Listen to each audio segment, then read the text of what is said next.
Ghana is drowning in plastic. It's everywhere, on the beaches of its capital city, Accra, piled up in city streets, and even in its choked rivers. Despite environmental consequences, the world produces some 500 million tons of plastic a year. It's a burden across Africa, and Ghana was once ranked the 7th messiest nation. But now it's being hailed as a success story. Why? Well, some of the biggest consumer companies, including Coca-Cola, Nestle, and Unilever, have come together to create the Ghana Recycling Initiative by private enterprises, better known as GRIPE.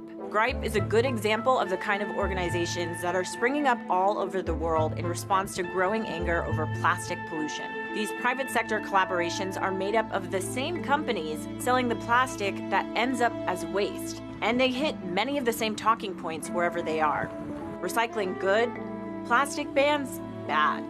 Until later. Until later, hey! I'm here to tell you that there are companies in Ghana who... Meet Auntie Lita, GRIPE's cartoon mascot.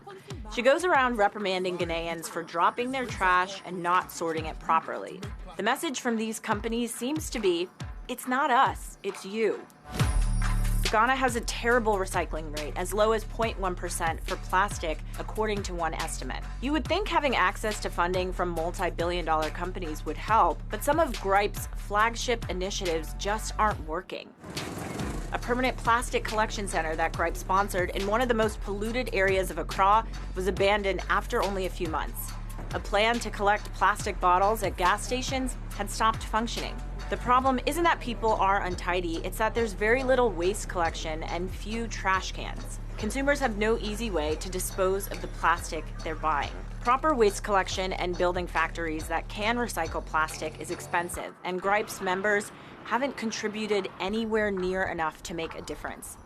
They pay about $5,000 a year each. To put that number in context, Unilever's annual marketing budget is about $7.5 billion globally. When asked, GRIPE's leader said the main purpose of the organization was to persuade the Ghanaian government not to ban plastic. They were proud of their success in stopping new plastic legislation and getting the private sector to take the lead on policy. So the takeaway? What's happening in Ghana is a cautionary tale of industry-led efforts to stop pollution. Companies worldwide have sold us on the sustainability of plastics while failing to invest in recycling. And they have tried to avoid one of the simplest solutions of all: sell less plastic.